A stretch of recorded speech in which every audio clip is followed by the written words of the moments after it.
How good is Ghost of Yotai and what's the story behind it?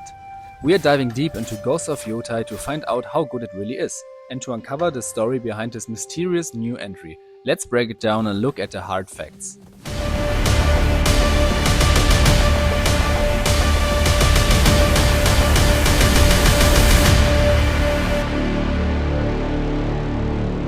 This video is presented by Black Seal Reviews, the symbol for genuine, unfiltered gaming reviews. For more information, visit Reddit and X. Ghost of Yotai was developed by Sucker Punch Productions, a studio founded around 1997 and based in Bellevue, Washington.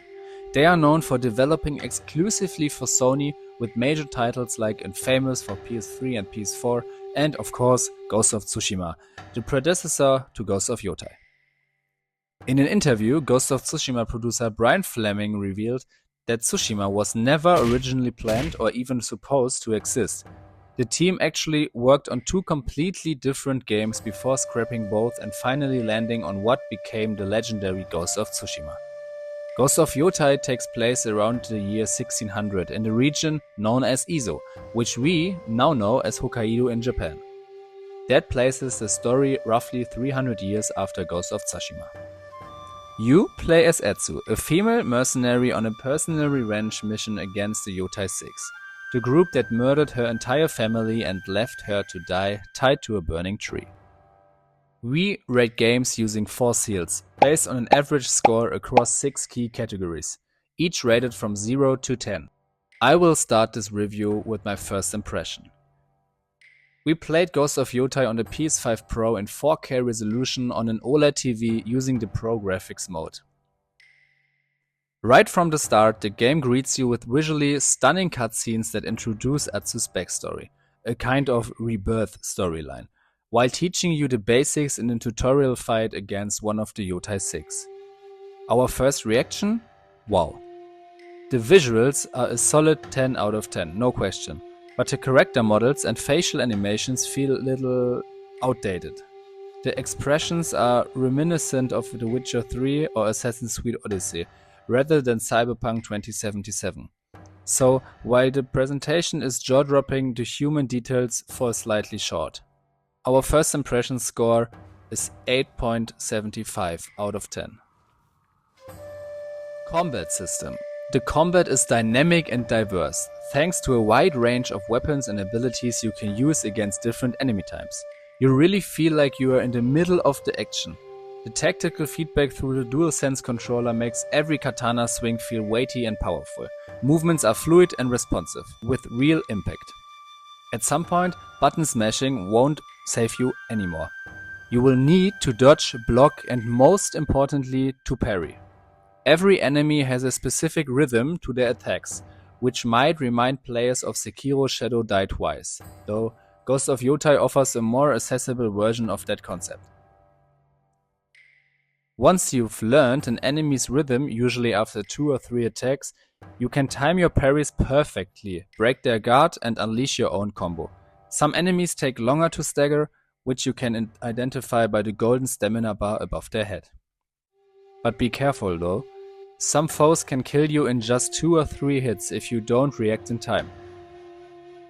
Stealth gameplay is also an option, similar to Assassin's Creed, and in some aspects it even surpasses it. The animations, sound design and the ability to kick a fallen weapon into the air, catch it and throw it at an enemy for an instant kill all feel incredibly satisfying. There's no eagle-eye vision thing mechanic here, which makes stealth more challenging but also more rewarding. Our final score for the combat system is a solid 8.5 out of 10. The game starts with a story quest that dives into Etsu's past and the events surrounding her family. You can even use the touchpad to trigger flashbacks and explore her old home in its former glory, interacting with her family before tragedy struck. After the prologue, the world opens up, giving you full freedom. You can explore the map, uncover points of interest like shrines, oases or caves to upgrade your abilities. More on that in our upcoming guide section. Or simply spend hours taking breathtaking screenshots, which, trust us, you will. Activate photo mode with D-pad left and hide the HUD with triangle for cinematic shots. Or if you prefer, just follow the yellow markers on the map to continue the main storyline. During the first 5 to 10 hours, the game offers tons of variety, though it's debatable whether that's due to great design or just the excitement of playing something new. As you progress, you will discover more stunning locations, but you will also notice the gameplay becoming somewhat repetitive, reminiscent of classic Ubisoft titles. Still, we have to remember this is an open world game, not a multi-billion-dollar project like GTA. Sucker Punch clearly focused on the storytelling and world design, and it shows. No matter how you play, everything you do contributes to your progress. Even the iconic fox dance make it return. Follow a fox, receive a reward, and strengthen Atsu's skills. With the grappling hook, adding vertical exploration and dynamic traversal, exploration feels fluid and rewarding. Our final score for gameplay and quest design is 8 out of 10. The story. You play as Atsu, a fearless mercenary returning to Izo after 16 years to avenge her family's death. The Yotai 6 believes she perished long ago in the fire that consumed her home, but Atsu survived. Your goal is to track down each member of the Yotai 6, uncover their locations and take them out one by one.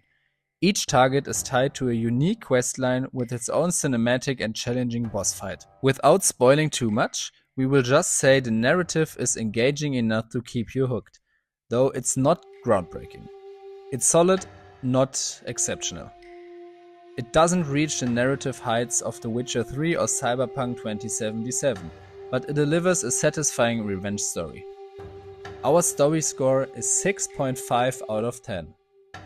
For modern players juggling work and family life, playtime matters. If you rush through the main story without exploring, expect around 30 hours of gameplay. A normal playthrough that includes some exploration and side quests takes 45 to 50 hours.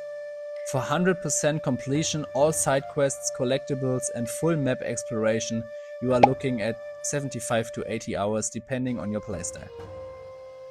With 2 hours of playtime per day, you will need between 2 and 6 weeks to finish it, making Ghost of Yotai a very accessible title for casual players. So our score is 8.5 out of 10. Right now the gaming industry is in a transitional phase. Some companies push toward subscription-based services, while others continue raising prices toward the €100 or dollar mark. Ghost of Tsushima has already joined PlayStation Plus, and it's safe to assume Ghost of Yotai will follow suit within 2 or 3 years, as another PlayStation exclusive. The game costs around $80 for the standard version and $90 for the collector's edition. Given what you get, great visuals, solid combat, strong gameplay and decent length, the price feels justified. Game development isn't cheap. When 30 people work for 4 years, each earning around 80 to 100k per year, that alone adds up to millions before even factoring in marketing and publishing costs. Unlike service-based games filled with microtransactions, Ghost of Yotai gives you full access for a one-time purchase. No strings attached. And that's something gamers should appreciate. Price to value score 8.5 out of 10. And now our final verdict. Ghost of Yotai is a beautiful, well-crafted game, exactly what we've come to expect from a PlayStation exclusive. It's not flawless, but its strength far outweighed its weaknesses. It's visually stunning, mechanically satisfying, and narratively solid, even if not revolutionary. We can confidently recommend it as a must-play for fans of open-world action games.